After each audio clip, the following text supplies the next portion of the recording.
let me get video on. Okay, I'm recording video, so we get our claps. Okay. Okay, here we go. You ready? Yes. We're gonna clap for synchronicity. 2. 1. Wait, are we counting backwards or forwards? We're counting. We're 1, 2, 3. 1, 2, 3, clap. Yep. 1, 2, 3, clap. Yes. Okay. All right. Just making sure. Cool. 1, 2, 3, clap. You tried to trick me, and I didn't appreciate it. So I was really quick on the draw, my man. I was quick on the draw. One more. Yep. 1, 2, 3. 2, 3, clap.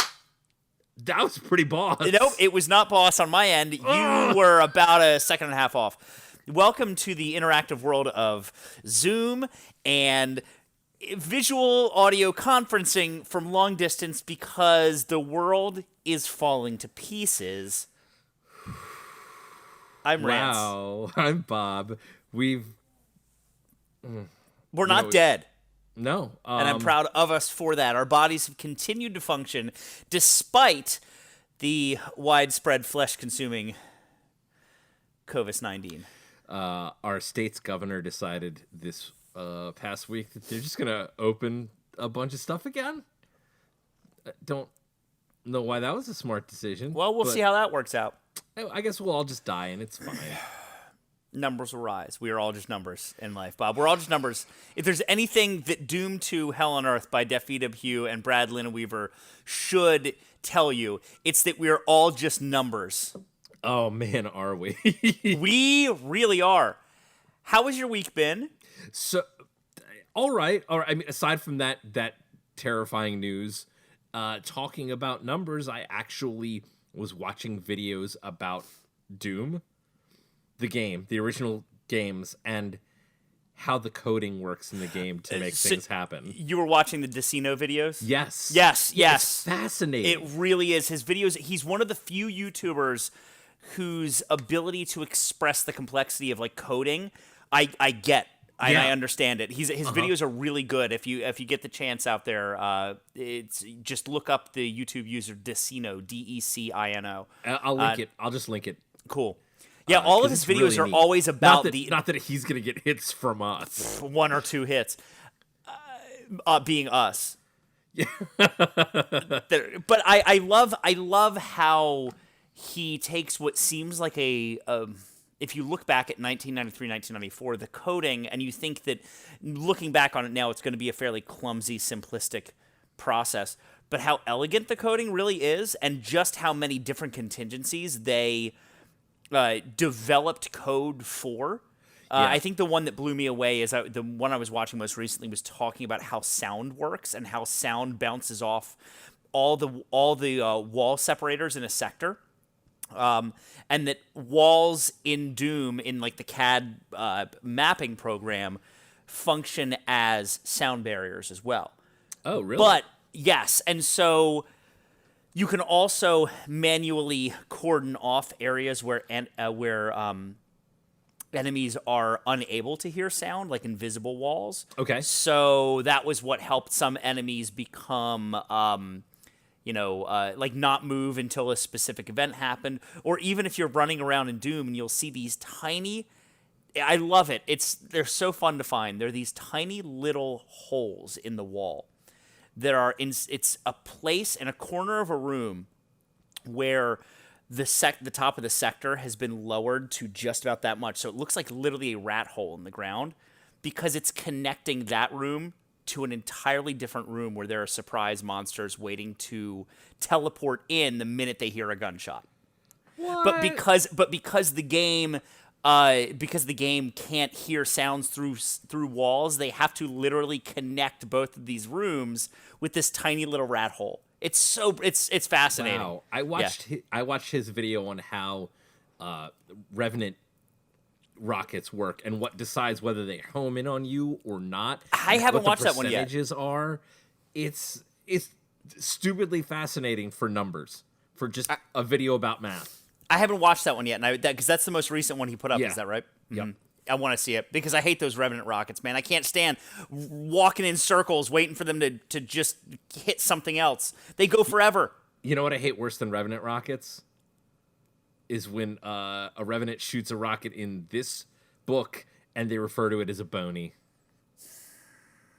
We're gonna get to the strange body shaming qualities of Doom 2 Hell on Earth soon enough. I have a whole segment today that I'd like to call that I'd like to get into later. Is it called Milady? No, it's not. It could be though. Be. There's so much white knight chauvinism in this book. And the one conclusion that I came to in reading this week, above anything else, was that these dudes do not understand women and have some real sexual hang-ups. Yeah, because they're specifically at one point talking about the 14-year-old character doing something fantastic, and Fly, our intrepid narrator, talks about how he wondered if sex would be just as exciting for her when it happened. I was like, Yeah. Why? Ewy. It was ewy. I don't know. So I listed everyone in my notes because I just can't handle it, and it's so weird. Well, can we start this thing out right? We'll do our intro here and get into it. Oh yeah, man. Should we? I didn't realize we were here. Are we adding the theme in here? Yep, let's do it.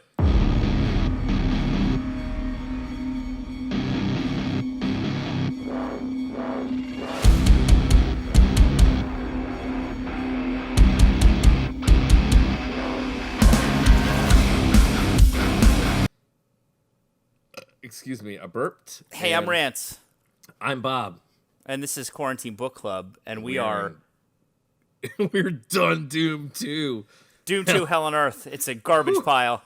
Not as big a garbage pile as Doom 1 Knee Deep in the Dead. We made it, though. We proud made of it us. through the actual canon Doom series. Approximately 500 pages of Doom brilliance, and I'm not using brilliance in any authentic regard. I'm so happy that it's over, and yeah, I'm happy that it's over. We'll have a special surprise for everyone at the end of this episode that I think that everybody's gonna love. Everybody's gonna love, because we're gonna love it too, and you're gonna love it as well, because you get to take part in it in your own special way. In your own special way. Mm-hmm. The celebration that is finishing this book. I'd like to show you something though that I have. Sorry, my TV just went to sleep, and it is my other source of. You're going to notice that my face is going to fade different colors because I've got the screensaver from the Roku on. Cool. And this is how I do atmospheric lighting. That's fine. So sometimes I'll look vaguely ill, and other times I'll look like a flower, and then other times I'm going to look like soft twilight light is shining on my face. I bought some color-changing lights to do some stuff for myself, except that they're smart lights, and I can't get them hooked into my network because my network doesn't like any of the smart items that I buy because I'm on Comcast. Oh, no. Mm-hmm. And I use the base router that they give us. So that route... What did you get? What lights did you get? I don't know. I bought two smart bulbs from Amazon. So I'm going to tell you what. Yeah. And you're going to not like this. You got to go with them Hue lights. I know, Philips dude, Hue. those Hue lights are so expensive for something that I'm putting here that only gets used to shine on my face here or to shine on my face here. But let me tell you, this is why they're so good, is because it bypasses all that garbage with the router because it has its own hub. You buy a separate hub. And so that hub connects directly into your router, and then all your lights just connect to that hub. So, like, when I'm playing video games, I've got behind me, like, behind my screen, I've got lights that, like, know what's on the screen, and it does the bias lighting, and like in here, like I can lower things to a more appropriate tone. Or okay, let me just show you the cool thing that I got. So yeah, I started losing interest. Yes, so I received a package from a friend of mine. So I got a shirt that sort of fits the tone, not the tone, the content of our podcast. But I have to see if I can hang it out here. So. It says Lashiel infused Hellfire Fuego. Yep. So it is a Dresden Files shirt. It is. So my friend Annie, she's got a website. It's anniemiles.com. She is an artist and a digital designer, digital artist, graphical designer. I don't know the right term to use for it. And she placed this year in the yearly Dresden Files art contest. So you can literally go to the website, and her art is right up there, like on the Jim Butcher website, as one of the official placers. And Cool. I thought it was really cool, and she sent me a copy of the shirt just because. Oh, that's neat. So I'm really happy. It fits really well. I'm not wearing it right now because I didn't want to be a weird guy who was like, check out my shirt like that. Like, I don't know, that feels weird to me. Check out my shirt. Check out my shirt. Check Quarks out Bar. my Quarks Bar shirt. So that was really cool. It's already become one of my new favorite shirts because Congratulations, there's Annie. not enough. No, seriously, congratulations. That is super cool. And I think it's neat to know that, it's neat to see someone get recognized for their art and to see it appreciated like that. So that was cool. It made my week. Anything going on with you? Otherwise, before we jump into this, hell on pages, hell on paper. What are you drinking? I'm drinking. Is that a Seagram's? I'm drinking a Seagram's. Wait, is that a fruit punch or is that an actual drink? It's It's a lemon, strawberry, watermelon, guava. I mean, it's an alcoholic drink. Oh, that sounds terrible. It is. It's a fruit soda with alcohol in it, basically. I love beer, don't get me wrong, but I have, during quarantine, been drinking a lot of beer, and some days I just kind of go, hey, I want a thing that does not taste like beer. Yep. Why do you think I've got 2 beers here with me tonight rather than just one for a 1-hour podcast? Because my tolerance has shot through the roof. Me too. And I don't feel anything anymore because I've been drinking so much. During this quarantine. We haven't become alcoholics, though. Okay, we haven't gotten that far yet. So please don't send help. Because I have days where I don't drink at all. Right. It's just when I do decide to drink, I'm. I also have days more. where I don't cry, which is really awesome. Is it? I feel like for me, I feel like a good cry. Speaking is just of which, important. I should have taken my antidepressant on video tonight because I forgot to take it this morning. So. Oh no! Did you take it before we started? At least. No, I'll get it afterwards. It's fine. Oh man! It stays in my system for long enough and keeps me sort of not sad. So now you know. It's gonna make you cry.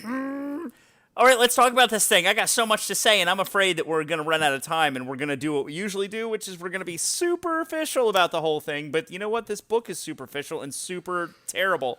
Well, we're going to start by doing this. I'm going to set a stopwatch. I want you to start.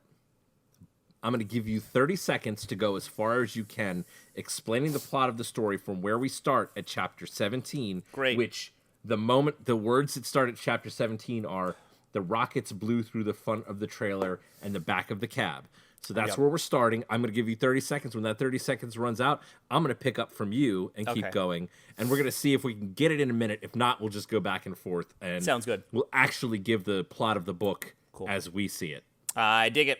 Ready? Yep. Go. All right, so some stuff happens. The gang fights the Revenant.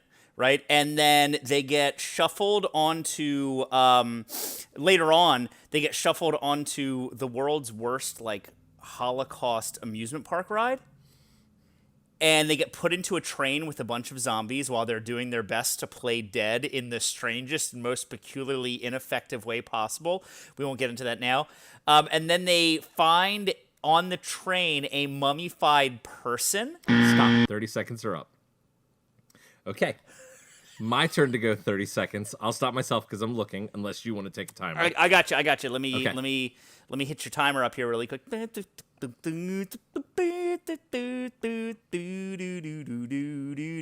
ready. Anytime you're ready, you just give me a go.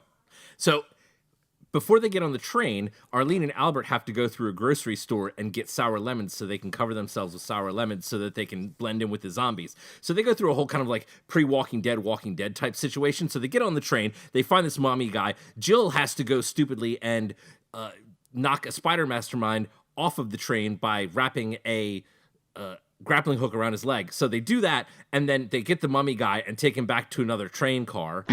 Stop. Okay. You let me know when to go.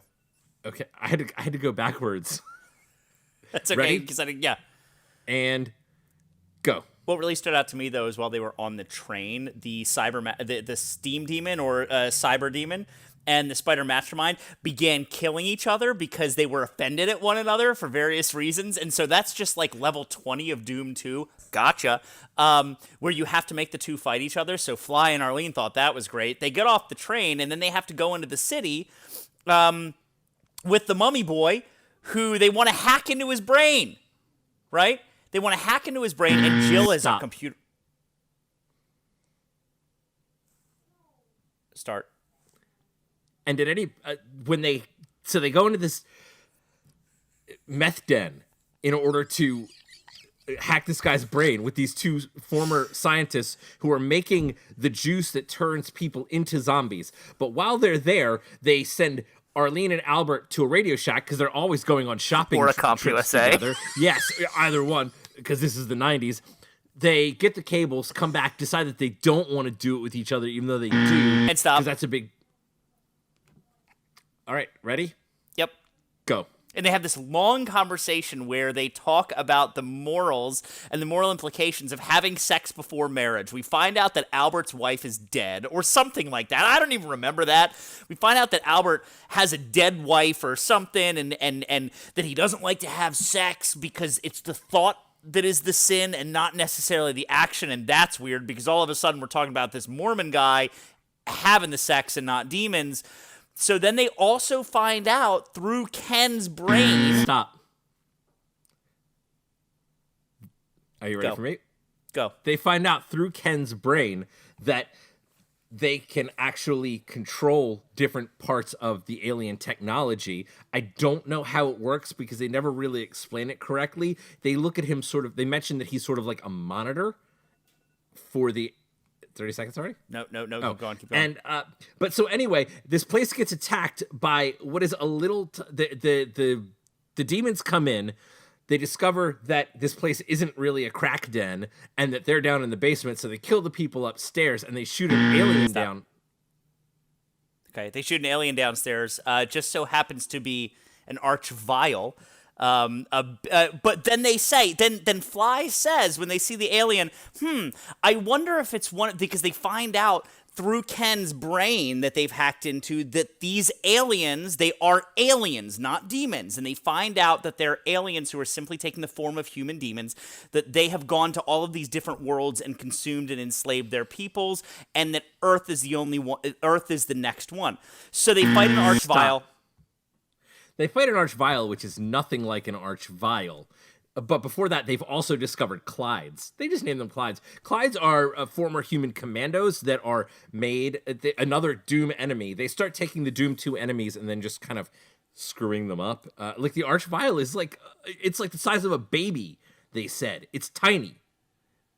But so anyway, they escape this basement. Did I miss that? Did I miss the weird baby part? Yep, they escape this basement. Can we go back and look at that at some point? The tunnel blows up. Absolutely. The tunnel blows up. They escape, and they run through the city from all these guys, and I think get them to fight each other again, because that's their favorite tactic. Stop. Oh, no, I remember how they do it. Sorry. Okay, yeah, Crossfire. I don't remember how they do it, by the way. I'm honestly blanking entirely on it, so I'm going to skip right past it. You can jump back to it later. And so they find out that they have to take down the neural net, like the enemy's neural net, but they have to do so when they do so, they have to there's an energy field that's also surrounding the city, and they have to go on top of the Disney Tower to take down the force field. Stop. Well, they get on a plane. They go to LAX. They just hump this body of a guy to LAX. They throw him. They get onto a plane by covering themselves with more rotten sour lemons. They get on this plane. They hijack this plane.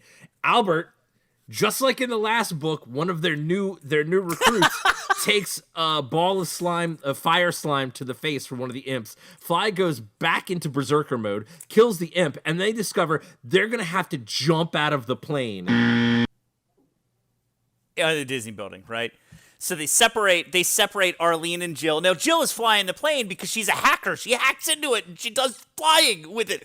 That's fine. Whatever. It's the most believable part of this bullshit book. So then she's flying. They get down on the Disney building, and then they have to drop the force field, which is funny enough, which sounds a lot like the end of Circle of Doom or O of Destruction, level 11 of Doom 2, where they have to drop the force field down to let off all of the humans into space so the demons don't consume Stop. them.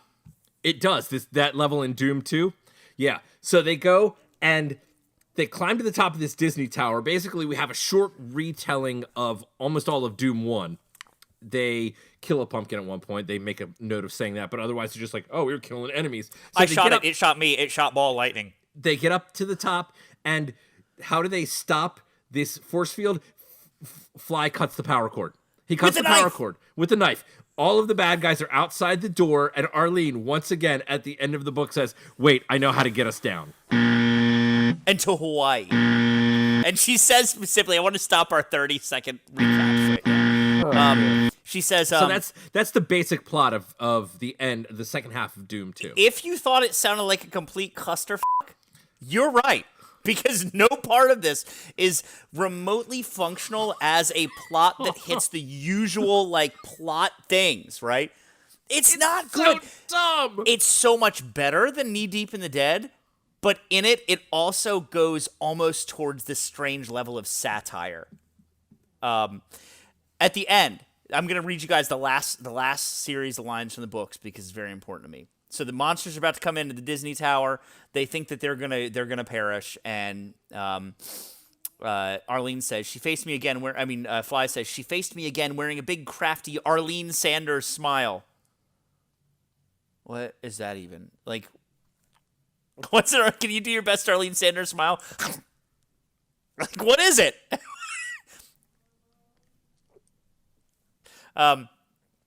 You're not going to believe this, Fly Taggart, but I think I have it. I know how to get us down and get us to Hawaii to join Albert. And Jill, I added. I nodded back, convinced she'd finally cracked. Great idea, Arlene. We could use a vacation from all this pressure. You don't believe me. You're right, I don't believe you. Arlene smiled slyly. She was using the early worm that got the bird smile. Flynn Taggart, bring me some duct tape from the toolbox, an armload of computer switch wiring, and the biggest goddamn boot you can find. Okay, so how do you think they're going to get out of this? I want to ask that first. Sorry, I'm wiping spit off my face. I spit on my screen, too. I was very angry. I drooled on myself while I was making an Arlene Sanders smile, and it ran all down my chin and onto my chair. So here they are. Let's set the scene, right? They're on the top of the Disney Tower. Demons or aliens are outside, right? Yeah. And they're about to come in, and Albert and Jill manage to fly away after doing the hack thing, after doing, like, they fly to Hawaii because they find out that Hawaii is, like, the new last bastion of humanity. Right. And so they're flying. flying. There's a base. Yeah. There. They're flying to Hawaii, and get me if I'm wrong, Hawaii is the place where they're still going to set up, like, a counter strike against the aliens. So you gotta bring some info there to do a thing. Jill and Albert leave on that. Right. Fly and Arlene are stuck in there. The demons are going to come get them. She says, give me some wire. Give me a boot. And give me some duct tape. How are they going to get down, man? How do you think they're going to get down? She's going to tie some cables to this boot. She's going to throw it up over an antenna aerial and like a grappling hook, and they're going to climb down the side of the Disney Tower using these cables. Why the boot, though? Because they need something that weighs something. Because they don't want to leave it in the room, otherwise the demons will come in the room and be able to cut it off. And then they'll fall to their deaths. Okay. So she's thinking ahead. Yeah. One thing they actually normally don't do in this book. She's thinking ahead, and they're gonna throw it out somewhere outside. They never think ahead. These are some of the dumbest brick characters I've ever met, except maybe Jill, who we gotta. Oh, man, I don't like Jill either. Jill sucks too. She does suck. They all suck. I don't like any of them. But I don't think you're wrong. I think I'm almost betting on her pulling a Robert Langdon and finding a way to make them a parachute. I don't know how the boot factors into that. Other than they ride the boot, but I want them to make a parachute. She just wants to throw it at somebody as they fly out the window. Because in classic Arlene A.S. Sanders smile, with a smile. Oh man, do you want to go back to the actual beginning of the reading? And we'll work our way through some of the problem points in this book. Yeah. 'Cause There's a lot. I have a few. ton. I have a ton of problem points, and I'm afraid that we're gonna go over our time allotment as usual. We'll try to blast through it as quick as possible. I don't even know how long we're. Well, we're only not even 25 minutes in yet. Cool. So You step it up. Start. okay. I don't feel like I don't know if we need to go chapter by chapter, but more or less things that are standing out to you as like really remarkably stupid moments in the book, or things that you just had a thought about as you were going through. I'm not worried about recapping like the individual details because who cares? Of course. I want to forget this book the way I forgot about it since I've read it since 7th grade. You know? Yeah, absolutely. I wish I can't wait till this is done and I can just forget about it. Like I've already written all over my book. Because I just want to discard it when we're done. Are you going to throw it in the trash when we're done? I actually might. That is you know so me. awesome. I love Doom stuff. I don't know if these books are surviving me.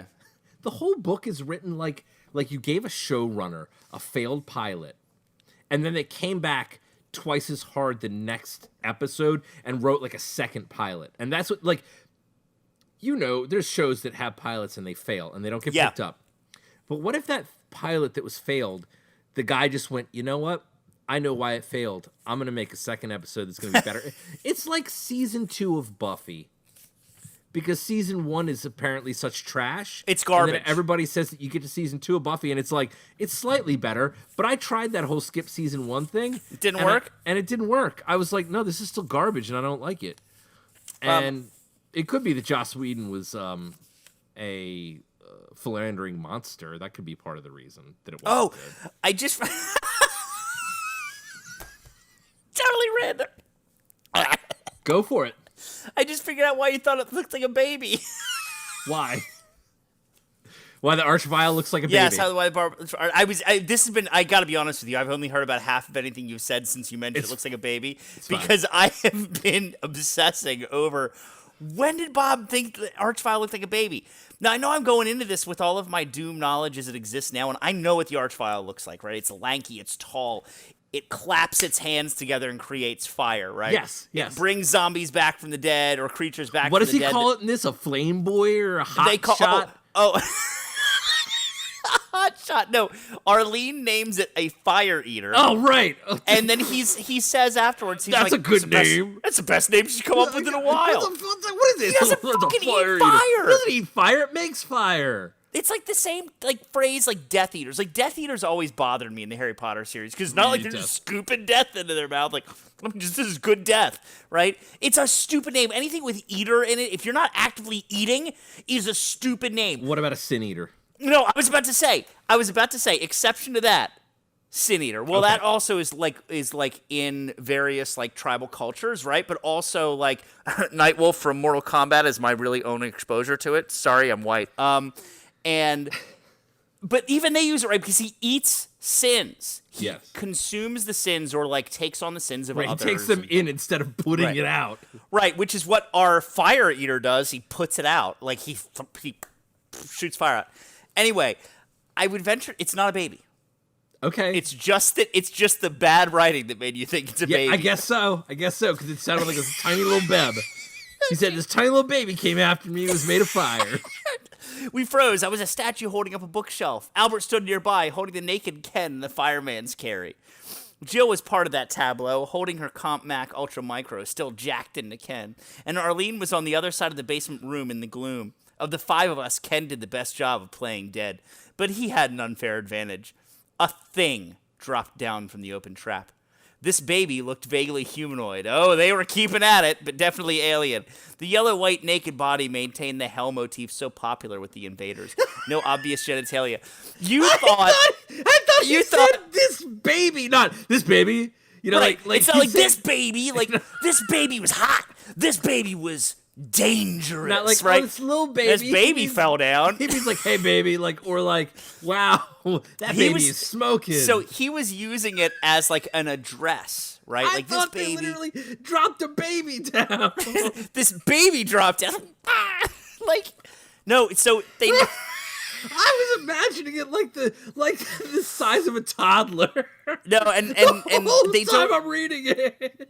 I don't think they ever really talk about They don't really talk about how tall it is, but they're using this baby as in like this baby was mean. No, I'm sorry. The rest of this entire series, it's they just are a baby. baby-sized.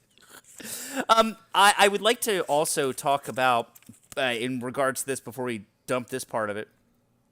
He says in here, Fly says that he had no desire to become Marine Flambe. Really loving these references back to the old Doom 2 manual when they said in the Doom 2 manual that the Archvile could turn you into Marine Flambe. The fact that I know this is a real problem. Yeah. And then what does Arlene use to kill the Fire Eater? A fire extinguisher. Out of all of the Doom weapons we can pick, we got a fire extinguisher. But then they use that they did make it into a Doom weapon, though. Did they? In Doom RPG, you get a fire extinguisher. I don't remember series, man, the Doom series has unfortunately latched itself to this trash to these books. Yeah. In Doom 3, the imps, the bonies or the spinies, they spit into their palm to throw the fire. Yeah. Which is a cool detail in the game. That's what they do in the books. They spit in their palm, they throw it, and they do it in the game. I mean, I don't know. I just like why are they just attaching their ideas to these books? I don't know. Do you want to talk about some real problems? Let's go back to what chapter is this? Let's go back to chapter 18. Okay. Is this the chapter where both the narration and the characters are terribly culturally insensitive, or is that just throughout the rest of the book? This is the chapter where we find out that Arlene's hot for guys. Cool. Arlene's hot for dudes, but we also find out that we find out what actually happened with her brother, and that was that he attempted to sexually assault her, but she kicked his ass. Cool. Also, one of the things we're talking about theater boys here. One of the things that I actually found really offensive. Really gonna need you to really bone up on them theater boy skills for later, my friend. I am terrible as a theater boy. I'm gonna fail this quiz so hard. But what I'm not gonna fail is telling you about how Arlene's hot brother got all of the gay theater boys came on to him because he worked in the theater, and they're so aggressively gay that they came on to him, and they turned him into a rapist because he couldn't handle how. Wait a minute. Yeah. Did I just go over this? Oh man, no. Did my brain shut it out? I mean, I admit I'm reading a lot of this book in like paragraph bursts where I'm just ripping through it. Yep. No. What? Yeah, absolutely. Ew. Let me what? Let me see if I can find the exact text that she's talking about. But it's bad and it's insulting. God, I can't wait to find it. And his her brother's name, she calls him Buddy. He was actually named Ambrose. Okay, it got worse. A lot of the older guys in the theater, he did stage crew stuff for the Spacelings. They kind of came on to him, real aggressive gay stuff. Sometimes the theater can get like that, and anybody who says it never did anybody who says it can't never did theater in L.A. or New York. Can we please name this? Can we please name this episode "Real Aggressive Gay Stuff"? I like that we create the names of the episodes, and that one won't be nearly as problematic as the last one. R.I.P. No. Real aggressive. Can we call it real aggressive gay stuff, please? Real aggressive gay stuff. Sometimes the theater can get like that. Wow, thanks. Thanks, man. Sometimes it's just this, I'm gays at the theater. Like, you're gonna go into a theater, you're gonna get gay. It's gonna happen. Man, I don't even remember this. I'm trying to find it. Like, I wish I could say that in my printed copy of the book it wasn't there. It's let me see. It's in my book. Mm-hmm. It's on page 132. This is gonna be so cool. 132. Real aggressive gay stuff. I can't get over that. So Arlene's brother moves to Salt Lake City after this and becomes a Mormon or whatever. So she doesn't like Mormons, which is really weird because guess what? Later on, she's going to get attracted to Albert. Of course, who are we going to put her with? A Mormon. Because she doesn't like Mormons. God, I hate this page so much. Real aggressive. Sometimes the theater can get like that. It's the like it's a terrible blanket statement, Well, that is a which is what they're really good at in this. Oh, yeah, they are. And there are a number. That's so funny because that completes the circle for me. Because I have in here a number of examples of just cultural and like human insensitivity. Mm-hmm. And I didn't have anything that was directly in relations to like homosexuality or same-sex marriage or anything like that. Well, there you go. But now we got it. We Checked start it off. off That's the way checklist. earlier than all the other instances I find. Also, Like, the theater can get like that, man. the theater can get like that. So they go, okay, so we do this. They go to the grocery store. Do you think Pt.2 would be really upset if it was like really aggressive gay stuff, but also between brothers? That's really aggressive, man. It's too aggressive. Can you put it? I'm so hyped today. I know I'm really loud, and I'm sorry. When I wink like this, Mm-hmm. can you put a little ting in there? Yeah, I'll try my best. So like Depends every on how time much in this time I episode, got. I'm not going to do a lot more winking, but every time in this episode when I wink, I go.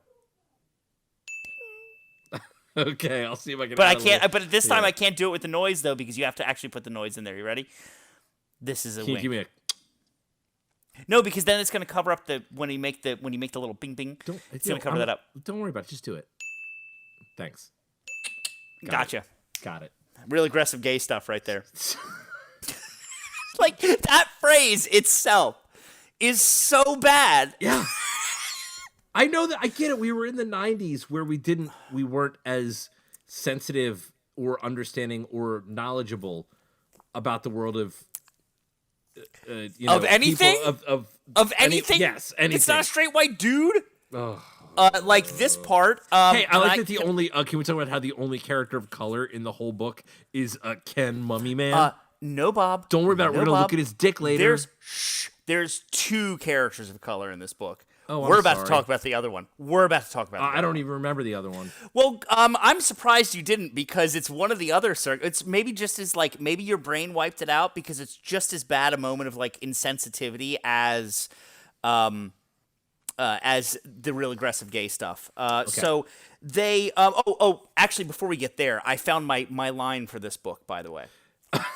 What are In we chapter 25. Chapter 25. We're talking more and more about Albert and Arlene. Yes. Bob, can you tell me? I don't know if you remember exactly how Arlene describes give me a her second, I gotta own get there. feelings for Albert. I gotta get there. Please just give me. Because I 2 have it seconds. right here if you need it. No, I want to be. I know that it's the same. It's one. right next to the real I was aggressive falling gay for. stuff. I was falling for Albert. Yeah, I was falling for Albert. Crazy, bugging, retarded. Yeah. Wow, I was that is. falling for Albert. Crazy, fucking retarded. Just because what am I supposed to do but love this Mormon, man? Oh God. Crazy, bugging, retarded. Like you put, bugging is this weird word that like they use the word dweeb a lot in this book as well. This is one of the worst chapters in the whole book. This chapter is a chapter where they just talk about gay stuff or sex stuff, so they can talk about sex stuff. They talk about glory holes and sex cages and prostitutes, and they're just like, we're talking about sex stuff in this part of the book. Just because This is like a This gets you want to talk about sexy stuff with us? Me, Daffy Hugh, and my friend Brad Linaweaver, who want to talk to you about glory holes. Oh wait, what happens if a girl can't use a glory hole? I guess she could be on the other side of it. You know how that works. Don't you Mormon? Who's that? You can help me with this because I can't remember his name. Who's the comic book artist who made like The Boys and stuff like that? Garth Ennis or Garth Ennis. Thank you. Yes, Garth Ennis. The actual writer, Garth Ennis. Yeah, Garth Ennis. So the problem with Garth Ennis as a comic book artist and writer is that like he's one of these guys who thinks that to ramp something up into adulthood, like to separate these are the things for children and these are the things for adults, that you have to ramp it up with rampant references to like alter sexuality and like strange sexual stuff Quote, and like deviance, drug use. unquote. Yes. Let's shoot heroin into our buttholes, and then we're gonna put hamsters in our rear end. Like, to me, reading Garth Ennis isn't reading an adult comic book. It's reading a superiorly juvenile thing that wants to be adult. Because I think we've forgotten, especially in the 90s, that being an adult, you didn't mean you had to embrace these things. You didn't have to talk about glory holes the way they do in this. Oh, they love talking about But they were like, let's remember those things you never used a glory hole before? Arlene says to the Mormon. Says to Albert. To the Mormon. What? You never used a glory hole? Yo, you're in the Marines. You never had weird rampant sexual activity before? What? That sounds dumb. What are you, were you in really some really aggressive gay stuff? She says to him, you mean you're a virgin? He tilted his head to the side. Was that a yes? But you're a Marine, I howled in amazement. Like, did you know in boot camp you have to have sex? Neat. Like, that's a thing. Like, you go to it's a rite of Paris Island, you gotta have sex. So that sucks. So they use the R word, which we don't like. No, it's ableist. It's a big ableist sentence where she says crazy, buggin', retarded. Like, why are you gonna? I feel like buggin's probably ableist in there somewhere too. Who but even knows? I'm bugging out. It's 2020. We don't use the word. Yes, I know this was written in 96 or whatever, but now we don't use the word crazy and we don't use the word retarded. So that's and then she quotes a German philosopher just casually at the end of the chapter. I don't. Quote everybody's third favorite weird German philosopher, Oswald Spengler. Did you just open up like Uncle John's bathroom reader and like put your finger down on a page like, I'm gonna put that in my Doom book? And these are the things that they use to attempt to make each character's voice different in the book. But they don't do a good job of it. When I'm reading Jill, I don't hear a character that's different from Fly. I hear except for the fact that they just take her and turn her into a bad version of the Teenage Mutant Ninja Turtles, where everything's radical and awesome, and she's so extreme riding on her cool hoverboard bike. Because it's the future. Cowabunga! She probably hacked that bike. There's no bike in the book. I just made it up, okay? See, I make stuff up too, just like you, Dafydd, at Hugh and Brad Linaweaver. Just making stuff up in the Doom universe. They fight a mancubus at one point, which, if you've played the game, is a really big, like, grossly, like, obese and horrendous looking demon. However, what's the word they use to call it? Just call it fatty. Fatty. It's just fatty. Just call it fatty. You got bonies, you got fatties, you got spinies. Well, they don't ever actually get to officially naming it, because at one point Flynn says, I'm going to let Jill name it, but then he just sort of goes, I forgot about that. Guess we'll just keep calling her Fatty. Just call it Fatty. Because we never officially named it. Let's put it on Arlene's shoulders. She'll name it something cool like Fire Eater. Also, so in chapter... I've been having this problem, man. I got this problem. Is it that this... with names? Because I've been playing... Let me be honest with you. You know this, but it's not a thing that I like to admit, like, all around the world. You know, like, I spend a lot of time, an unfortunate amount of time, having a good time playing World of Warcraft. I know it ruined your last marriage, man. That was the cool part. That was actually the coolest part of a whole marriage. It ended. But there's this character you fight at one point, and he's a big fireball named Lord Overheat. And I'm like, y'all were just fucking on vacation when you named this. You couldn't name him Lord Overheat. They call him Lord Boney. I got a basic fire reference about him, Lord Overheat. And I also the other day encountered somebody named Char the Burning, and I was like, what? Why? You're This sounds like the leader of a bad death metal band. My name's Char the Burning. Lord Overheat. You think he's gonna eat his friend's brains? Going to be a fire eater. What you mean? Dead?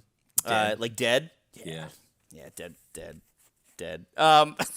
So there's a part in this chapter where we got into some of our libertarian stuff. I have it circled. Is it the part that starts with "Is everyone finished"? Yes. Look. Yep. I have it circled. Read it. Please read it for me. Okay. So we have to talk about what they're doing. They're having a philosophical discussion. Well, are we gonna shoot or not? Yeah, like going through town. Are we gonna shoot at bad guys or are we not gonna shoot at bad guys? Well, because what they're finding out now is that they fight the Clyde, right? Which I love that when Arlene names it Clyde, Fly's like, huh? Why would you call it a Clyde? We all know why she's calling it a Clyde, because we're not idiots, and he's got a machine gun. Why is he calling it a Clyde? Because Clyde Barrow, right? I was in 7th grade and I knew that, right? I was thinking of Pac-Man. It's because in one video game book, you get another video game reference. Exactly. There's one little bad guy in Pac-Man. Inky. That would be clever, though, right? For her to be like, no, it's the guy in Pac-Man. Who's Clyde Barrow? I'd have been like, nice. So they name him Clyde, and they're having this philosophical debate of like, okay, what do we do with humans now? Because we find out that there are some humans that are in service of these aliens. Are they genetically created? Are they under mind control? Or are they doing this willingly? And so they have a problem with, like, do we kill the humans? Do we not kill the humans? Like, what do we do? Now the things are muddy and strange because we're not just shooting people things that don't look like us. And then they talked about so anyway, they're talking about finding a way to get through a situation without firing their guns, like you said. I had some advice that nobody wanted to hear. Well, Fly's primary directive is not to use firearms unless absolutely necessary. Jill was the first critic. But Fly, it's not like they're human. Using martial arts might only entertain them, Arlene added. I'm not even sure a shiv would bother them, assuming you can find their ribs to stick it between. Is everyone finished? I asked, a bit impatiently. Look, I'm not getting all liberal. I mean, the wrong noise at the wrong moment could bring down a horde on our heads. What? Not getting all liberal on you here. Don't worry about Snowflake. Don't worry about that. I still love guns. I still love to shoot I'm things. a libertarian. I'm not liberal. I'm a libertarian. I'm not liberal. I'm not conservative. I'm libertarian. I believe freedom for all things. Also, I'll use guns whenever I want to. Thank you. Thank you for coming. Yeah, no Fly Taggart. Maybe me approaching the situation like a peacefully intelligent, rational person. Maybe I'm not really gonna do that. I'm still gonna use my gun at some point. Maybe I'm getting a liberal. Yeah, he's getting a little bit hippie liberal. Hippie punk. He's just a hippie punk snot flying on belladonna, crazy bugging. You think he's crazy bugging hippie punk snot flying on liberal left-wing propaganda? Really aggressive gay stuff. Can I show you what just happened with my book, and I'm really happy about it? It just fell apart. The thing came apart. Did you hear it go? Yeah, glue it back together like my soul after reading this book. Oh, God damn it. We get to the next chapter. No, okay. Wait. Where they get to the meth lab. Yes, they get to the meth lab. This is where I need to go back to the cultural insensitivity. Because we get into more weird and sensitive stuff. Like, okay, ready? And Albert, let me just read. Can I read this part that bothers me? As Albert and Arlene continued unwrapping, because they're unwrapping Ken, the mummy man. The mummy man who is brain computer that Jill needs to hack. As Albert and Arlene continued unwrapping, Jill stepped back. The man wasn't wearing anything but the quickly unwinding bandages. As they started unwrapping below the waist, our 14-year-old Hellion got embarrassed. Oceans of gore she could take without batting an eyelash, but a nude young man was enough to make her blush. I was deeply amused and grateful I woke up in time for the entertainment. Jill's reaction, I mean, not the guy, because Lord forbid somebody thinks I'm gay. The more nonchalant she tried to be, the more fun I had watching. She actually turned fire engine red, her normally pale cheeks matching her hair. I noticed Arlene noticing me, noticing Jill. Ah, women. Am I right? Ladies, just women. Girls. Just girls looking at penises. Just girls doing girl stuff. I'm rapping big old dongles. Oh my gosh. Check it out. Check out. I've never seen a penis before, but I'm not a penis. Why is I don't? Is this going back to the introduction that in the first book that we talked about all of that weird Nambla stuff? Because there's a lot of weird stuff relating to Jill and her sexuality as a teenager, and it's bothersome. You're right. Actually, I totally forgot about that because there's a point at which when she successfully hacks into Ken's brain. Oh yeah. Oh, don't worry about it. She stands up right? I want to see if I can find the exact spot. Oh, yes, here we go. She then said the magic words, yes, yes, yes, and got up to pump her arm and strut like a guy. I doubt that sex will ever give her that much excitement. How do you know? How do you know, Fly? You know because are you planning on giving it to her? Gross. Fly is not only like. Don't worry. Later on in this book, I talk about how I'm sad I can't say that I'm her daddy. They go up to that's a weird thing. She's my daughter. She's my daughter. Baby, I love you. You do. But I ain't gonna hang out next to your body. That's my song that I made for you. You talk, baby, I love you. And then I'm gonna teach you how to kill, but I ain't gonna see you unclothed. Baby, I love you. I'm just gonna think about you having sex in the future, but I ain't gonna do it with you. You might have a crush on me, and when you strangely become a post-adolescent, and you're still gonna have a crush on me, but we ain't gonna do it. Bro, there's a part where they're in Jill's head when she's doing the whole "I'm gonna kill the spider mastermind" thing. Yes. Where she says, where she thinks about what it would have been like if Fly had kissed her. If I had kissed you, it would have been mediocre at best, because I just want Arlene Sanders' claws. I don't know why all of a sudden he sounds like that in my head. Like, what is with everything? Now, this book has all gotten to, like, weird, everything has this sexual bent to it. Don't worry, because next we get to an Albert chapter. Oh, but we can't get to there yet, because I still gotta hit this mode of insensitivity we never got please. For one, Fly is a super grandpa. They're going into this meth lab where they meet. We haven't even talked about the guys who cook meth drugs, whatever. Because they're nothing. They're not important. They die immediately. They're totally unimportant. It's a cool idea. It's like every once in a while they have these little interesting bits that could be great if this wasn't a Doom book. And like these things that if you saw them placed in a Philip K. Dick book or like a William Gibson book, would be these hints of philosophical human reflection about like what it means to be human and do we have a certain responsibility to others that those authors would approach and apply in that Philip K. Dick would have applied or that William Gibson could apply in really like amazing ways. But instead, we just gloss right over the fact that there are these two like CIA and military chemists who are creating for the demons their mind-altering drugs to help keep humans zombified. So, like, does that mean that humans are zombies? Or I don't know. Who cares? Because we're not here to talk about philosophy. It's just trash. Right?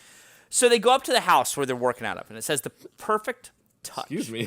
The final that was cool. The final perfect touch was a monotonous cacophony of dumbass psycho metal music blaring through the thin walls. In 1995, they must have predicted that Mick Gordon was going to create the soundtrack. Thanks for being a grandpa, Flynn. Do you think they were just listening to some Rammstein? They might have been. So then they say it was like stepping back into time to It was like stepping back in time to the late 20th century when post-punks, headbangers, carpet bangers, and other flotsam of adolescent rage had their 15 minutes. Carpet bangers? What is a carpet banger? I don't know. I looked it up. There is nothing online about because carpet bangers. Because they made it up. It's made up. There's a headbanger and a carpet banger and some post-punk. What's that, like he's aware enough to call something post-punk? I knew what post-punk was back in the day, but I don't know what a carpet banger is.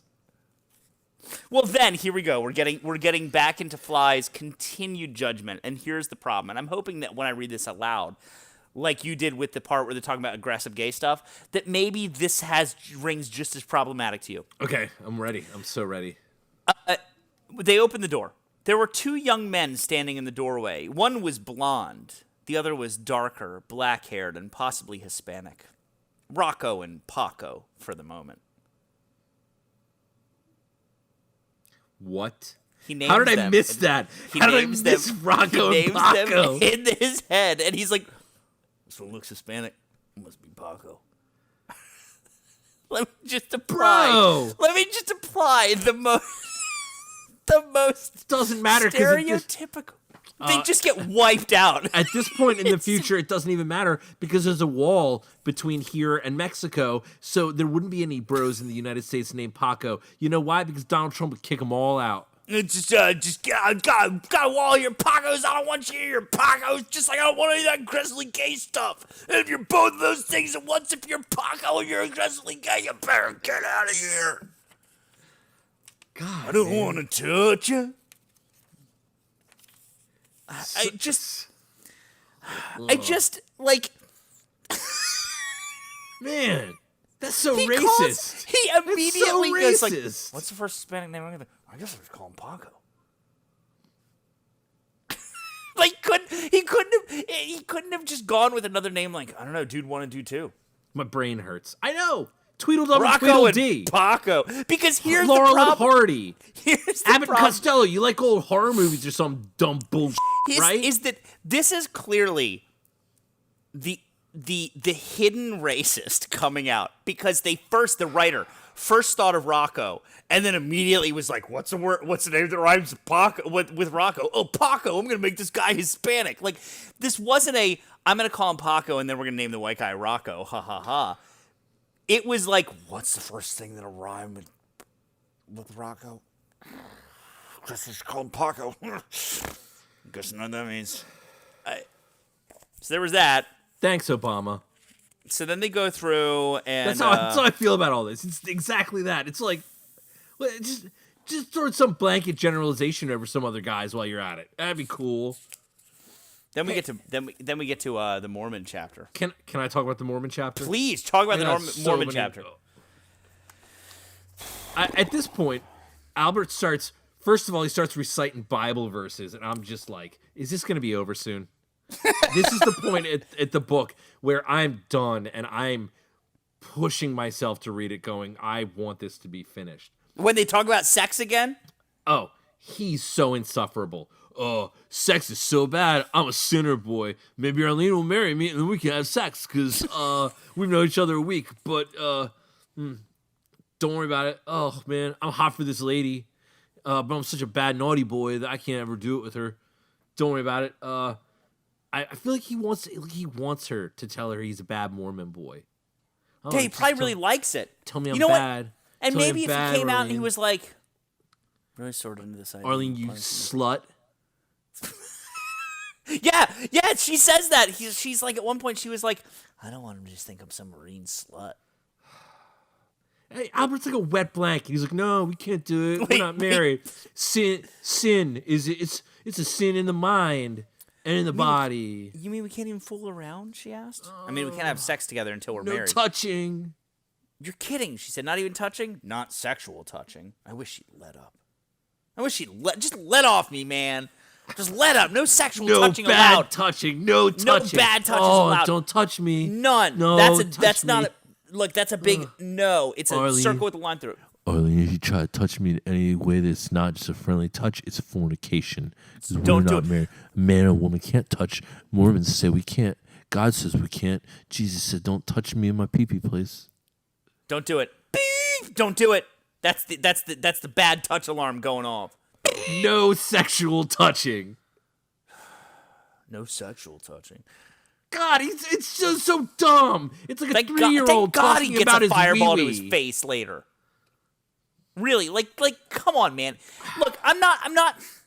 I think if I argue too hard about Albert being a wet blanket, right, then I'm just gonna come across like a chauvinistic asshole. But the truth is, he's just not realistic. Like, this No. isn't the way. Like no one. And if you do go through life like this, let's find a solution. Like, he is one of these characters who is typically religious to a fault. He's so as though what's the word that I'm looking for, dude? Repressed. He's Yes. repressed so sexually. in that he's not even a well-designed character. His sexual repression through religion is the only thing about his character that's meant to like define him. These are all one-layer characters. None of them change. They're not dynamic at all, right? They don't learn new things or go through any big essential like crises or change. They're always the same idiots. Even after they get a bunch of people killed, Arlene has this huge argument with Jill at one point where Jill like makes noise and almost gets them found out, and she's like, "You're an idiot. You owe us. By the end of this mission, you're gonna pay that back." I'm like, You killed got all a of my bunch of people friends!" killed, man. Like, and you know what? If it was subtle enough in its writing to be like, oh, the reason that Arlene is so pissed off at Jill is actually that she's pissed off at herself. You can subtly suggest that with clever writing, Hey, but they it's don't do not that. there. They don't No. know. That's not in this book. There's nothing subtle or clever about this tripe. Don't worry about it. Hey, guess what, Rance? I gotta prove you wrong on something. What's that? Jill's last name is not Lovelace. It is. No. It's Yes, it's Horchner. Hirschner. It's Hirschner, right? But she goes by, dude. Just wait. She said her last name. She said, or my name's not Jill Hirschner. Just wait. Oh, Just telling you to wait. screw me, man. I don't. Look, they trying to blow up the lab. We all get out of here. Yep. But I'd really like to ask this though, really Yeah. quick, about Albert and Arlene, because every time Albert and Arlene together, they're talking about sex. They're insufferable. Glory holes, sexual touching. Can we like fool around, like just over the clothes, right? Just like. Can you just like make out a little bit, like a little bit of make out sesh? I need to ask you a question. She said, "Ask away. Do you love someone?" It's a very personal question. That's why I'm asking. She followed up. Do you? She deserved an answer. Yes, but she's dead. You never made love to her? She died before we married. That's the question. When somebody says, yes, I loved someone, but she's dead, you don't just return it with, You never banged her? you guys never did that wasn't a thing you did? Like, You didn't score, bro? Dude, you didn't get it in? do you You didn't slip her the salami You didn't s- injection? you didn't smash? Dude, you didn't slap that hard pepperoni against those meat curtains? Did you crash and bash? Did you roll it into that ham wallet? Did you use it like a human glory hole? Yo, did you show her how bowling balls work? Is it front or... Did you guys do a little DP? Did you do a little LDDP? Bro, did you get your willy wet at all? This is the important questions I need to know as a possible sexual partner for you. Because I'm not talking about getting married. I'm talking about having a little fun. My name's Arlene A.S. Sanders. Sanders. The And I got the A.S. Arlene stands smile. for ass stuff. Because that's what feel- this I book actually- is. It's just these two ass hats going, oh man, I'm so hot for this girl that I made up in my head. I'm feeling really upset, though, that I just made a hot joke Which that one? you just rolled right over. Which one? I'm sorry. A little bit of LDDP. LDDP. I Yeah. don't. Latter-day Saints. LDDP. I forgot that Jill refers to them as LDs. It's LDs, right? I'm The sorry. Latter-day Saints. I'm Yeah, sorry, man. A little Look, bit out. There's only so many things I can think about based on this book. It's not a lot of them.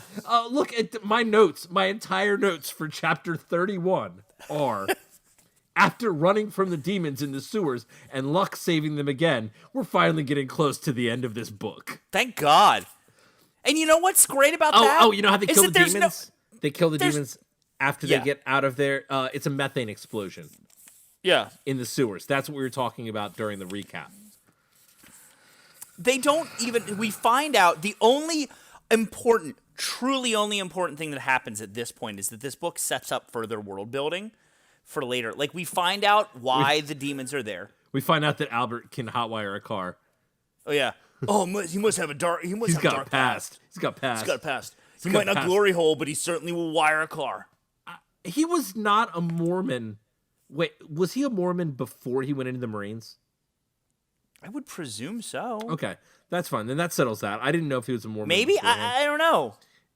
Everybody's like, don't know. the Mormon. That's right. The Mormons saved him from his soul from the demons, because John was the demons. Albert was the demons.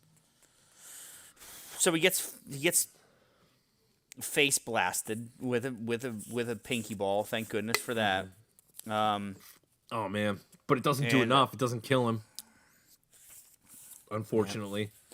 No, because you have to have them there for the next book. We're gonna be stuck dealing with this idiot We for don't- 2 more books. There is no climax to this book. There is no ultimate conclusion. There is no final confrontation. If you expected, as a Doom fan, to see the icon of sin, which is right behind you right now, and you would have to hear it say, "To beat the game, you have to shoot me, John Romero." Like, that's what it would say in backwards in the original Doom, right? Right. Because John Romero's head was behind the brain. Like, there's no icon of sin. It's right there. You have to do. It's the crappiest. It's not until I've become an adult, truly become an adult, and I realize what makes a good game and what doesn't, that I realize how bad some parts of these old games were. Like that part where you have to like fall off of a big pillar and just shoot one rocket at the right time. Stupid. And nowadays will probably be like you look at it and go, "Oh man, that's so dumb." It's the equivalent of remember fighting remember in Batman Arkham Asylum? The whole game is so great, right? Yeah. The whole game is so good, so atmospheric. Every boss fight is super fun and unique and cool and new. And then you get to the end, and what do you fight? Muscle Joker. A brute, yeah. You fight Muscle Joker. The Joker, the most brilliant bad guy in the Batman universe. He gets, like, doesn't he get some of Bane's serum? Like Yes. the virus, Yeah, the serum? It's not venom toxin. It's something else that's like Yeah. modified. But it's what Bane takes, but it's modified. So Right. you can do a single shot of it or something. So it's like they just create an excuse. So that's what the icon of sin was. But that's not even in this book. There's no final confrontation. There's no they don't fight something bigger than a cyber demon. There is no big group of enemies to fight. They just cut a wire. And it's not only that. It's almost like it's an exact retread of the previous book's ending. The new party member that they have gets shot in the face. So what do they got to do? They got to abandon him, and now they're gonna go kill. They beat the game, and then they're trapped. Ways that this book is just like the first one. Okay, friend gets blasted by spiny fire. Right. Yeah. They find what is basically someone who has been rendered an invalid. That they have to. That is the key to the solution, right? Ken in this, they have to hack into his brain to figure out that like he can control the demons or whatever. And the last one was Bill Rich, who also is the one who gets flamed, right? Oh, yeah. And then they get stuck in an unescapable situation, and Arlene's like, "I got it." I know what it is. Don't worry about it. I'm Arlene. Can you just take? Are you ready to take the quiz? Because I'm ready to be done with this garbage. Yeah. I am ready. What are some of your final thoughts on this book, though? Before we jump into this fun stuff, or what I think is fun stuff, like what are just like final, honest to goodness thoughts about it going forward? I've never read a book where characters were so weirdly sexually repressed, and that the author's sexual hang-ups become such a part of the book that it's that much of a problem. It's unbearably bad to deal with and to read it, and that it's pervasive. Yeah, it's so pervasive. I didn't enjoy it at all. I did enjoy Doom 2 more than I did Knee Deep in the Dead, I think. Because at least there's other... I hesitate to call them characters. Like, there's other pieces of cardboard that create language that you can bounce things off of. I was remarkably bothered, however, by rereading this now, how much strange, like, Hitler-esque apologism, though, is in this book. There's a lot of references. Actually, I do say at one point that there's references to the Holocaust with the trains, yes, and things like that I feel evoke things emotionally that it's like cheating. Well, it is. This book is so bad that they shouldn't be allowed to mentally refer to those types of situations Well, because it's insulting. and they also do so in a way that is really problematic. So they dance a lot into. I'm sorry, I'm looking down. I'm trying to find where I specifically put it. They dance a lot in a lot of these situations where they're trying to explore philosophy, like human perseverance and all this kind of stuff that like other authors could nail, but these guys just absolutely can't. I'm trying to find out. Okay, here we go. So they're at one point they talk about how oh God, I have to. It's in here. It's in here. Oh, here we go. Here we go. Jill suddenly surprised me by turning around and facing Albert and asking, "Are you saying the monsters are a judgment of God against the human race?" "No," he said. "I think this is a testing." Arlene had promised not to talk religion with the boss. Now the circumstances have changed. Albert was a comrade. She'd talk about anything to a comrade. "Would you say that what the Nazis did to the Jews was a testing?" she asked angrily. "The most important lesson from what Hitler did to the Jews," he said calmly, "was that at the end of the war they were still in the world. I'd call that a testing, one they passed by surviving when the 1,000-year Reich was destroyed. If they'd been destroyed, it would have been a judgment." So we get this guy, this dude, this idiot, who is literally like, well, of course, we can just say that what happened to the Jews was that the Holocaust was just a test. And they survived. That's what we got. That's the most important thing. That's what we got to bring away from it. It was just a test. Don't worry about it. One of the most. And if they had all died, it would have been a judgment. One of the most world-changing slaughters. One of the most horrible things that one group of humans has ever done to another. It was just a little test. Well, and then later they then make the other argument. What's the other argument? What's the argument that you hear people who are always apologizing or always making excuses for Nazi soldiers? What is the one thing they always say? They had to. Right. They had to. They were worried about their families. They were worried about what would happen to them. They were coerced into it. If they didn't do it, it's called having morals. It's called having a conscience. It's called being a human being, understanding the actions of what you're doing. And yes, I can imagine being scared. But damn. Well, they later on they touch upon that, right? That they this Clyde situation. They're like, was that a genetic creation? Was it a human that was brought into service? What is happening?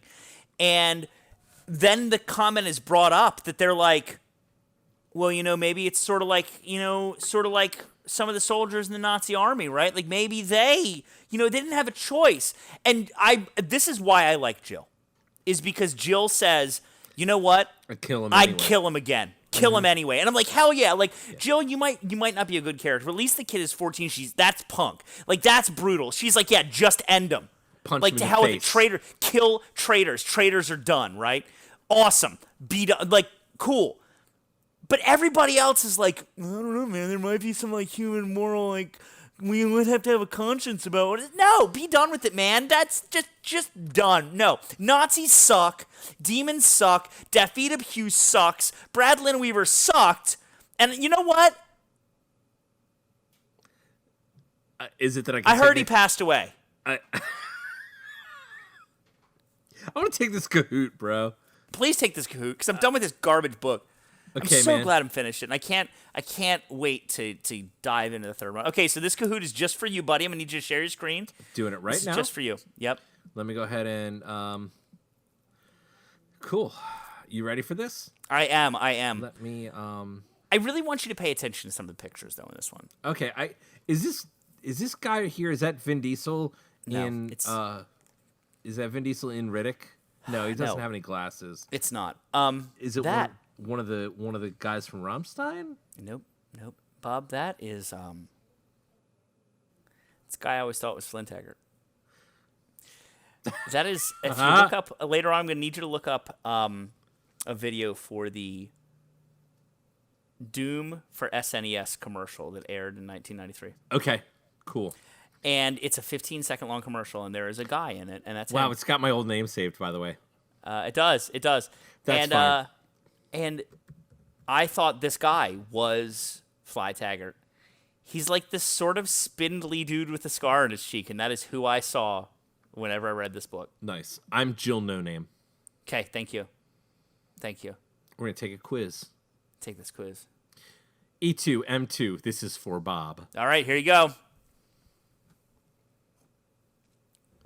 The all-in style of acting that the gang has to adopt to pass through zombie hordes can be best attributed to Bertolt Brecht, Konstantin Stanislavski, Thornton Wilder, or Charlie Chaplin. Well, everybody knows that we're talking about Stanislavski's method. So it's Konstantin Stanislavski. Is that why we have The Rock here? A picture of Dwayne The Rock Johnson because he's a method actor? He is a method actor. He's all in? He is so all in, right? Yeah, what do they have to do to get past him? They have to use the lemons, act. right? And act like zombies. Which is, as I've said, they actually... It's a little bit like Walking Dead, but it's more like Shaun of the Dead. Which I know this was out before Shaun of the Dead, but Yes. Shaun of the Dead took that concept and did it better. Yep, way better, way better. What, you can just get past zombies by rubbing rotten lemons on your body? Yeah, clearly. Oh man, it's covering up my notes. I don't know what my score is. You're fine. You got 1,000. I got your back on the scores. Okay, cool. I wonder if I can move this. Oh, I can move it. Cool. Cool, I wonder do if it. It's freaking out. I don't know if it's going to show it in the recording, but Better who go. cares? Next. Arlene is basically MacGyver, so she'd be the ideal for what career in theater? Stage manager, costuming, leading lady, or tech and design? I'm going to go ahead and say tech and design. That's Thanks. Right. Giving me all the credit. Don't give stage managers any credit, because guess what? Stage managers. Should fix anything. Did you see the picture? It was the Scorpion King. This is The Rock as the Scorpion King. Yes. So are all of these going to be The Rock? I don't know. I don't know. Oh, wait. I know there's a theme now. I know what the theme is already. At the end of this book, Albert does his best unintentional impression of what prophet in Greek tragedies.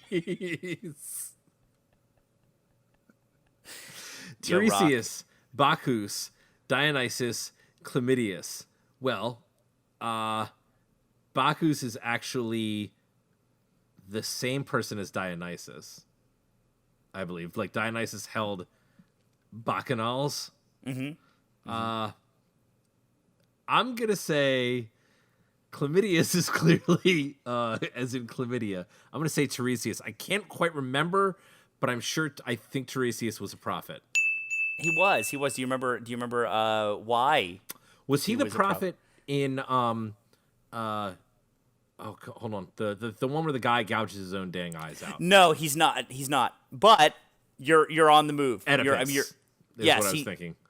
Yeah, Tiresias is the blind prophet. Okay, all right. Right? Because Albert gets blinded by this spiny shot. He sure does. Just like The Rock in this picture is blind to just how awkward this picture really is. Oh man, He's put a little, maybe a little Fly and Jill action there, you know? it's cool. I'm about it. Next, Fly. God dang it. Fly's reflection. Sleep that knits up the raveled sleeve of care is a poorly placed reference to which play? Man, I hate Shakespeare. So I have avoided studying any Shakespeare. You want me to give you some hints? Nope. Sleeve that knits up the raveled sleeve of care. Hamlet, Much Ado About Nothing, Macbeth, or Romeo and Juliet. Sleep that knits up the raveled sleeve. I'm going to say Hamlet because he is not emotionally and mentally well during that show. Neither is Macbeth. But I feel like Hamlet is a person who loses sleep and that he's sort of like, if I fall asleep, then it's going to take the edge away. Gotcha. Nope. You're an idiot. Who was it? Oh, You're an idiot. Macbeth. Macbeth, he murders sleep, man. Macbeth murders sleep, right? That's what he says. He says, I murdered sleep. Why? Because I've done a terrible thing. I killed the king. I've murdered my ability to be calm and to have sleep.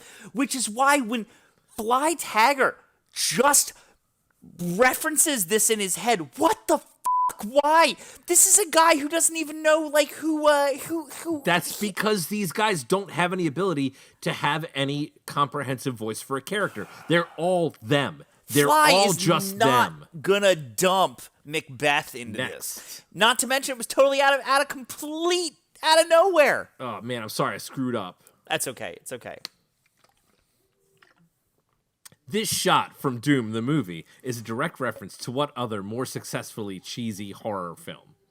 The Thing, A Clockwork Orange, High Tension, or Evil Dead 2? Now, obviously, people can't see that picture. Like, No, unless it they're is watching definitely YouTube, right? The Rock looking like he's wearing some Buffy-style vampire stuff. But I'm going to go ahead and say it's one of two. It's either The Thing or Evil Dead 2, but I'm going to guess that it's Evil Dead 2. Yeah. Mostly because I just love Evil Dead. You know exactly what scene it is, though, that it's referencing, right? No, because I'm not... it's the one where Ash turns into a demon. Yeah, it's the close up of his face when he's going mad. Oh, gotcha. Okay. Yeah. And then he's laughing, and he turns and looks at the camera, and he's laughing. This movie with The Rock is so bad. It's only good except for... But hey, don't worry about it. We talked about that last time. Cody told us about it. He told us about that a different spices was coming to give us an extra chromosome. Different spices coming to give us an extra chromosome. I completed this. I did a good Kahoot. You did a pretty good job, man. You did a pretty good... I'm really disappointed you didn't know Macbeth. You know? Sorry, man. I tried Want to be a real hard. theater... I tried to... Okay. So as I far don't as like theater boy- Shakespeare. As a theater boy, I've always said to people, As far as I don't theater- like Shakespeare. And when people tell me they like Shakespeare, I get mad at them. Well, I don't as you like deserve it. to. I don't like As it you because it deserve gets to. shoved. It gets shoved into our mouth through all of high school. And when you go to college for theater, they're like, "Hey, guess what? Study Shakespeare for 4 more years, you dingus." No, I just want to build sets. I don't care if I do Shakespeare when I'm out there. Then I'll read it. Good for me. Stop making me study it. It's dumb. It's not good. It's not that good. It's not good. Do it. It's as good as this. I would argue that Shakespeare is that time period's equivalent to these books. Whoa. It was. Whoa. Actors were trash. Nobody liked them. They were considered hacks, and it was garbage. Just like this is garbage. Whoa, man. You made You know some, why that's Shakespeare? Some... You know why Shakespeare's still famous now? Because he was a white dude who had good advertising. Hey, I just want to ask you really quick. As far as theater boy tests go, would you give it a 1 to 10? How was it? I would give it a 7.5 Lady Macbeths out of 10 bloody hands. Thank you. It was really hard to pull a theater boy test out of this whole thing, but yeah, I tried real I hard. appreciate it. I appreciate what you did for me. I tried real hard. I love you, bud. I love you, bro. Thanks. I love you too. I love you too. But definitely not with the aggressive gay way. Some of that aggressive gay theater It's me stuff, winking you know? at you. Well, I feel like that leaves us with just one more thing to do. Reviews? Yeah. Okay, cool. I'm pulling them up right now. I'm so glad. So I'm gonna so start. I'm gonna start this week. The reviews this week by I wish that in other books that we did, this guy wrote reviews because I'm really, really about R2D2's reviews. Yeah, R2D2 was he was really on point, you know. He was. He knew exactly what these books are about and how awesome they are. Can you hear the hamster behind me? I can. Yeah, no, he's just right behind me. That's cool. Biting on his cage, coming right through the icon of sin. I don't see him. No, it's because he's behind the green So screen. if I shoot a rocket through the icon of sin, will it hit the? Oh, check him out. So I shoot an icon. I shoot a rocket through the icon of sin, and I'm gonna hit him, and I don't want to do you that. hit Casey the hamster. Yeah, that sucks. I don't want to do that. Casey, I'm gonna need you to stop though, bro. He's fine. He's fine with it. Killing You know me. what? He's Just listen to this fine. hot background noise. All right, R2D2, tell me about Hell on Earth. Wait for this. Do you hear the cool noise in the background? I just want everybody to listen and enjoy it. Just waiting for That's Casey just chewing on his cage. Casey knows what to do. Man, Hell he on never Earth. has to read this book. Hell on Earth is a great sequel to a very addictive series by reviewer RTD2, reviewed in the United States November 29th, 2014. Continuing where Knee Deep in the Dead stops, we find our two favorite demon-slaying, zombie-sploding action heroes face with the reality that Earth has been invaded. The story that unfolds on planet Earth is one that could never be guessed and packs a particular charm that I have never seen in a sci-fi/horror story. Our protagonists travel Salt Lake City. There are fascinating reasons as to why it has survived the apocalypse. Fascinating. with 2 members, one a wayward Mormon, Albert, and the other a 14-year-old hacker, Jill. Make sure your seatbelt is fastened for the highway madness, eerily crafted train ride, and worst of all, a demon control Los Angeles. And that is not plural. It is just not... Demon control Los Angeles? It's just a demon control Los Angeles. Yeah. Much of what I wrote in the review for Knee Deep in the Dead can be applied to this novel as well. Yet we are given much more character complexity as Arlene struggles with her atheism in a time when demons, or aliens, are reality. And Fly, who swears off love until the world is no longer at an end. But sometimes the heart gets in the way of the head. Hell on Earth is a great sequel to a very addictive series. 4 out of 5 stars. You know, I feel like R2-D2, if he was given the rights and the opportunity to write these books, would have actually done a far better job. Clearly. Than Hugh and Brad Linaweaver, R.I.P. I feel like his use of language, his willingness to understand exactly how to write in a way that will engage and draw your reader in is spectacular. I would not buy this book based on his review. It's bullshit. However, 4 out of 5, pretty convincing. He did use the word wayward. He did talk about zombie sploders. I feel like R2-D2, he's got a bright career as an Amazon reviewer. When was that review written? 2014. Cool. So that was definitely at a time where phrases like that aggressive gay stuff would still not be cool. So I know exactly who R2-D2 is. Yeah. Okay. So our next one, you get to guess. Okay. This is Guess the Stars. This is my favorite. This has got to be the longest Amazon review I have ever read. You're gonna read the whole so thing? I'm sorry. I'm gonna try to stomach my way through the whole damn review. Okay. But I need you to know that this was reviewed in the United States on September 13, 2019. So this is new review. This is new. This is last year. Oh, man, I can't wait. A serious step down, saved by a good ending. Just let it sink in. I recently reread Doom, Knee Deep in the Dead, the first book in this series, and loved it just as much as I loved it when I read it as a bright-eyed teenager.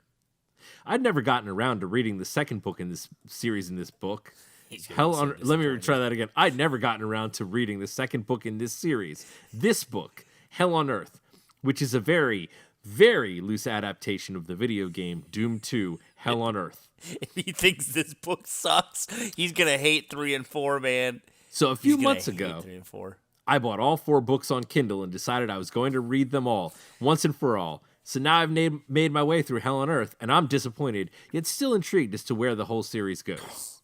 First of all, this book's main problem is that it keeps shifting from first-person narratives. It goes from Fly's point of view to Arlene's point of view, back to Fly's point of view. Then the new characters are introduced, and soon we start shifting into their points of view, too.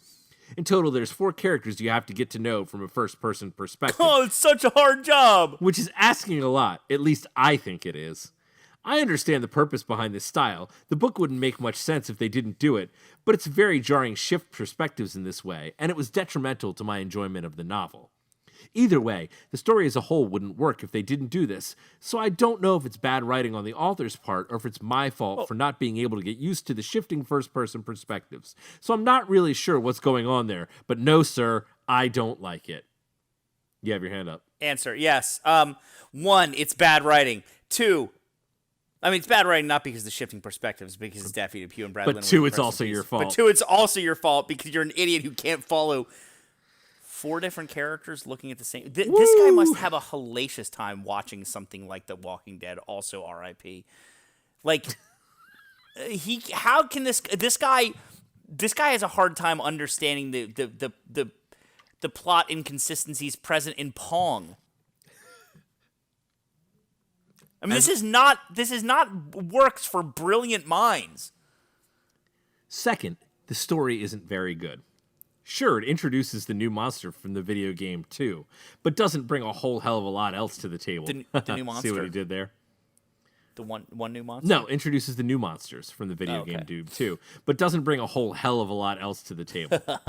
I found the two new main characters, Albert and Jill, to be kind of unlikable and didn't appreciate them as much as I think the author intended me to. Well, in that regard, very accurate. Very accurate. There's a lot of interesting stuff in here about the Mormons being survivalists, the day-to-day routines of zombies and the cyberpunk hacking, but it's all bogged down by the book's middle part, which, as I recall, takes place mostly on some sort of train heading towards Los Angeles. This part of the book is not at all well written, and I had trouble understanding what was being described to me. Then suddenly, without warning, the characters are no longer on the train, and I'm not sure how it happened. Again, it might be my fault, my ADHD kicking in or something, but I think a lot of this book is either poorly written or it went way over my head, which is odd considering I'm a 31-year-old man, and this book is written for a young adult audience of 13 to 19 in mind. Interestingly enough, I love it. This is why readers suck. Because this guy, every time that he's mentioned something that is potentially a problem with the novel or the writing, he's also gone, Could just be me. I mean, it could have been me, and maybe so the fact that I'm writing a bad review of your book, like, it's actually just me, right? Could just be me, man. Like, let's just make a stand, bro. Just pick something. Is it bad or is it good? Do you not like it? If you don't like it, it's okay to not like it. Know yourself well enough as a reader to be like, well, okay, maybe my ADD just kicked in, so I got to go back and reread a part to figure out what happened. All right, we're closing. Says the guy who didn't, really reread anything. But you know what? This is the second time I've read this book. I've exposed myself to this bullshit twice in my life. Just here, you'll understand how well this dude really got the book. Cool. Just the next couple of, the last page. Anyway, cool. Page. Anyway, I managed to choke through the book, and the ending is pretty good. I don't want to give too much away, but the ending takes place at Disneyland. That's not really a spoiler. It's just where the ending takes place, and I enjoyed the end. In all honesty, I started reading this book about 3 months ago, and I had to put it down several extended periods of time in between sittings because I just didn't like it very much, which is a shame because I really enjoyed the first one a lot. But if you're reading this review, you're wondering whether to buy it or not, probably based on the fact that you read the first one, because why else would you be on the Amazon page of book 2 of a series of 4? And the answer is a yes with a question mark. Yes, you really should read this book if you're really, really curious about what happens to Fly and Arlene after Knee Deep in the Dead. But only if you can handle the constantly shifting narrative and, frankly, what I found to be unlikable new characters. That's just my 2 cents. Don't let me stop you from buying the book. Like I said, it's aimed at a much younger audience than my age group. There's hardly any swearing, and the descriptions of violence are cartoonish at best. Think of Itchy and Scratchy from The Simpsons. And to top it all off, it's based on a video game that's been out for over 25 years, albeit very loosely. So that's my review. Check it out, but only if you're dead set on finding what happens after the events of Knee Deep in the Dead, which, if you're being honest, I wasn't for many years after reading the first book in the series for the first time. Man, can you repeat over and over again for me? If I'm being honest. If I'm being honest, bro, it could just be me. Could have just been me. Oh, man, I didn't like Could those have been my medical problems that made me, Don't worry about Itchy and Scratchy. Could be this for babies, and I'm an adult. Just book for babies. I'm not gonna read this whole book. I'm already over 3 months. If you're I'm definitely gonna have a reliable outlook on this book. I kept putting it down. Kept putting it down. I couldn't pick it back up. Look, if you're looking for a book that's part 2 of a 4-book series, this is the book for you. This guy's gonna hate the next 2. He's gonna hate them. I'll look for other reviews. If he even got there. I mean, if it took him 20 years to read the second book in the series. And then 3 months to get... I'm gonna be dead by the time this guy reads the last book. Thank God. I gotta know, man. Gotta know. How many stars did Corey Bronner give it? Well, Corey, here's the thing. I know it's your opinion. It's just my opinion, man. I want to go with a hard 3, right? I want to go with a hard 3. But here's the other problem, is that Corey clearly has a literary hard-on for the first book, even after all these years.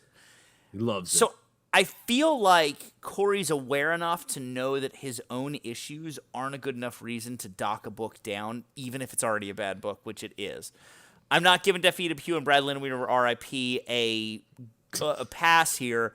I'm literally just saying that, like, I feel bad that a writer gets this idiot as the reviewer because they're clearly not even honest with themselves, so they can be honest about a book, even though I'm being honest with you. I want to say a 3 because it's about a 3 review. But because we clearly know that nobody knows how to use the fucking rating system the proper way, even when they write. Because what are you going to do? You're going to write something that's appropriately 3 stars or 2 stars? No, you're going to end up being an idiot and slip your finger onto the 4 or 5 stars after you write a scathing review.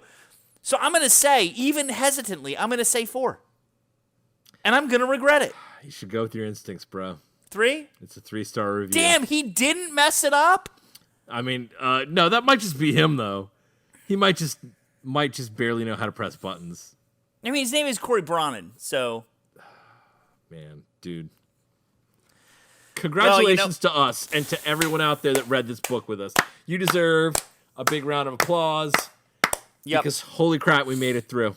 We made it Proud through book 2. Not, granted, we're not through the whole series. There's a lot of work left to be done. But we've got a surprise and a reward for everyone. Oh, God, thank God for that. Is Next that we get to week. burn ourselves live on Zoom, and we get to douse ourselves in gasoline, light ourselves and these books on fire. Just pour this on my head. Oh, wait, that wouldn't work. There's just not enough alcohol in this to, It's just fruit. kill a fly. Next week's book is not Doom Book 3. We're going to take a book break. Going to let you all take a deep breath and go, holy crap, that was bad. Let's read something that's maybe not so bad, but a little bit weird. So, next week's book, we're going to read Alan Dean Foster's Star Wars Splinter of the Mind's Eye. Sorry, I can't even say the dang title right. I told you it was problematic. My brain's fried. My brain is fried after that Doom trash. So this book itself is the first piece of Star Wars non-canon fiction that was written ever. Alan Dean Foster is the guy who's written a lot, if not all, of the Star Wars novelizations of the movies. And so after the novelization of the first film was done, before Empire Strikes Back came out, he wrote a sequel. And that sequel does a lot of weird things that aren't in canon in the universe anymore. It's like the first piece of Legends fiction. Yeah. And it's almost like twice non-canon, because as soon as Empire Strikes Back came out, they were like, it rendered nope. all of it. Yeah. They're like, this isn't real. This is what? But then they went, okay, well, it still exists out there in the Legends, almost like an alternate universe thing. And now they're like, oh, that's so not right. But it does things like it uses the term, I know one of the big terms in there is the Kyber crystal, which apparently is like this big force crystal. I don't understand it because I haven't read it yet.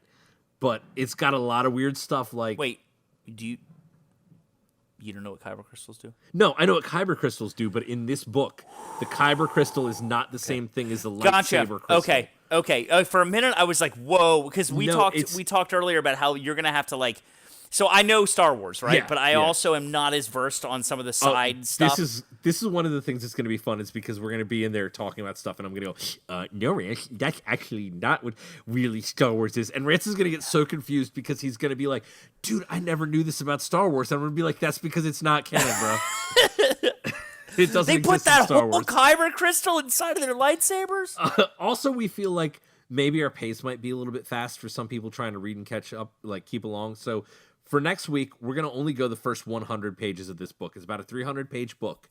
So depending on what happens, we're going to go into next week, get some of our fun background on Alan Dean Foster and other things surrounding the book, and do the first 100 pages of it. I think this is going to be a lot more fun because it's a weird anomaly in the Star Wars universe. What's the name of the book again?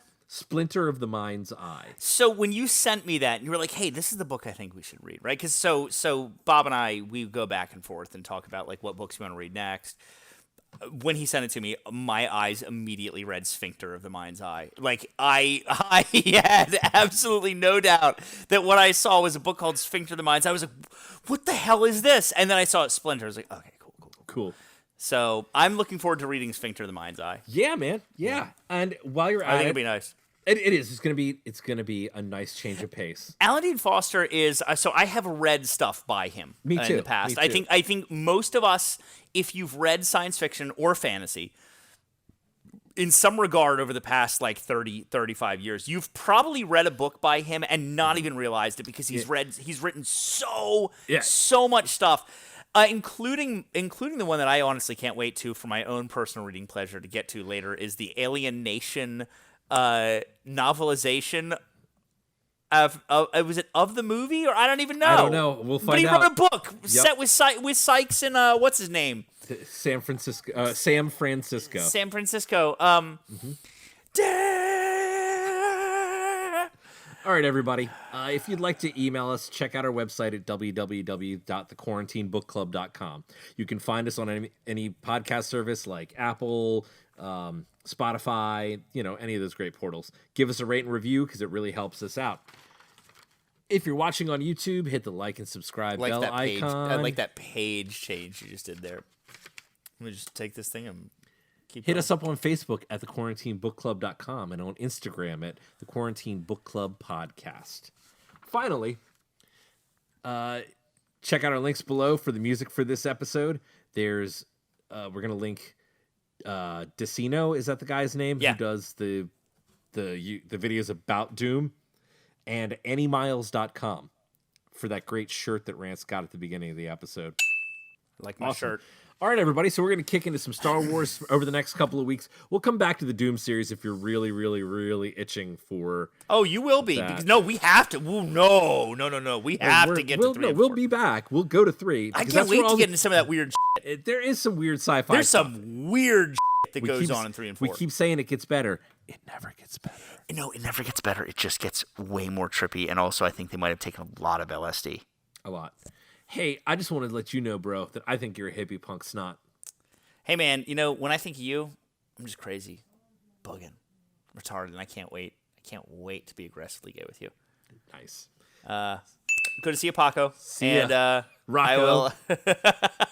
All right. I'll catch you soon. Be well. Read it up. I love you guys.